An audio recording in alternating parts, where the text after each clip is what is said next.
Hi hello ನಮಸ್ಕಾರ ಎಲ್ರಿಗೂ welcome back to my YouTube channel. So ಎಲ್ಲರೂ ಹೇಗಿದ್ದೀರಾ? ಎಲ್ಲರೂ ಸೂಪರ್ ಆಗಿದ್ದೀರಾ ಅಂದ್ಕೊಂಡಿದ್ದೀನಿ. ಬನ್ನಿ ಅದೇ ಜೋಶಲ್ಲಿ ಇವತ್ತಿನ ವಿಡಿಯೋನ ಶುರು ಮಾಡೋಣ.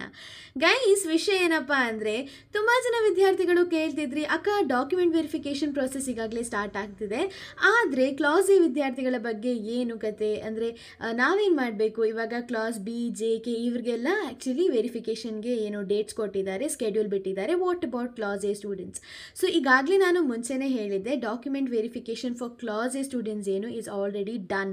ನಿಮ್ಗೆ ಇನ್ಮೇಲೆ ಇರೋದೇನಪ್ಪ ಅಂದರೆ ಡಾಕ್ಯುಮೆಂಟ್ ವೆರಿಫಿಕೇಷನ್ ಸ್ಲಿಪ್ ಬರೋದು ಮಾತ್ರ ಬಾಕಿ ಇರೋದು. ಡಾಕ್ಯುಮೆಂಟ್ ವೆರಿಫಿಕೇಷನ್ ಹೇಗಾಗಿದೆ ಅಂದರೆ, ನೀವು ನಿಮ್ಮ ಒಂದು CT ಅಪ್ಲಿಕೇಶನ್ ಹಾಕುವಾಗ ಇಂತಿಷ್ಟು ಡಾಕ್ಯುಮೆಂಟ್ಸನ್ನು ನೀವು KE ಅವ್ರಿಗೆ ಪ್ರೊಡ್ಯೂಸ್ ಮಾಡೋಕ್ಕಿತ್ತು. You all have done that, applied ಅಲ್ವಾ? ಅಪ್ಲಿಕೇಶನ್ ಟೈಮಲ್ಲಿ ಎಲ್ಲ ಅಪ್ಲೈ ಮಾಡಿದ್ರೆ, ಸೊ ಅದೇ documents they are gonna do it, they gonna produce. ಅದೇ ಡಾಕ್ಯುಮೆಂಟ್ ನೀವೇನು ಪ್ರೊಡ್ಯೂಸ್ ಮಾಡಿದ್ದೀರಾ ಅದನ್ನೇ ಅವರು ಫಾರ್ ಡಾಕ್ಯುಮೆಂಟ್ ವೆರಿಫಿಕೇಷನ್ಗೆ ಯೂಸ್ ಮಾಡ್ಕೋತಾರೆ, ಗೊತ್ತಾಯ್ತಾ?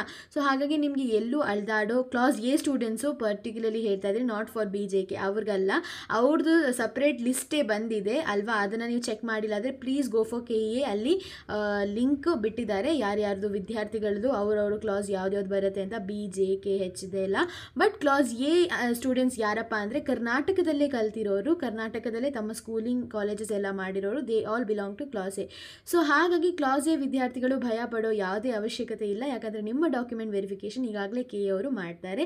ನಿಮಗೆ ನೀವು ವೆಯ್ಟ್ ಮಾಡಬೇಕಾಗಿರೋದು ಏನಪ್ಪ ಅಂದರೆ ಡಾಕ್ಯುಮೆಂಟ್ ವೆರಿಫಿಕೇಷನ್ ಸ್ಲಿಪ್ಗೆ ಅಷ್ಟೇ. ಆಮೇಲೆ ಟೈಮ್ ವೇಸ್ಟ್ ಮಾಡೋಕ್ಕೆ ಹೋಗಬೇಡಿ, ಇವಾಗಲೇ ಆಪ್ಷನ್ ಎಂಟ್ರಿಗೆ ರೆಡಿ ಆಗಿರಿ, ಯಾಕಂದರೆ ಇವಾಗಲೇ ನೀವು ಕಾಲೇಜ್ ಲಿಸ್ಟ್ಗಳನ್ನ ರೆಡಿ ಮಾಡಿಡಬೇಕಾಗತ್ತೆ. ಡಾಕ್ಯುಮೆಂಟ್ ವೆರಿಫಿಕೇಷನ್ ಸ್ಲಿಪ್ ಬಂದ ತಕ್ಷಣ ನೆಕ್ಸ್ಟ್ ಪ್ರಾಸೆಸ್ ಆಪ್ಷನ್ ಎಂಟ್ರಿ ಅಂತ ಹೇಳ್ತಾ ಈ ವಿಡಿಯೋನ ಎಲ್ಲಿಗೆ ಮುಗಿಸೋಣ. ಥ್ಯಾಂಕ್ ಯು, ಧನ್ಯವಾದಗಳು.